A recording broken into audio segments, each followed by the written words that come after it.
চলুন বন্ধুরা দেখে নেওয়া যাক অন্যদের তুলনায় আপনি কতটা স্মার্ট। প্রথমে লেভেল 1 নর্মাল লেভেল। 3 সেকেন্ডের মধ্যে বলুন কোনটি আলাদা। এই যে এটা যে পেরেছে সেই শুধুমাত্র লাইক করবে। এরপর দ্বিতীয় লেভেল মিডিয়াম লেভেল। 4 সেকেন্ডের মধ্যে বলুন কোনটি আলাদা। এই যে এটা যে পেরেছে সেই শুধু সাবস্ক্রাইব করবে। এরপর তৃতীয় লেভেল, এটা অনেকটাই হার্ড লেভেল। 5 সেকেন্ডের মধ্যে বলুন কোনটি আলাদা।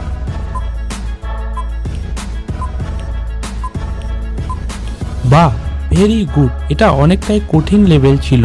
যারা যারা পেরেছেন তারা কমেন্টে 3 বা অল 3 লিখুন, আর যারা পারেননি তাদের জন্য বলে দিচ্ছি এই যে এটি।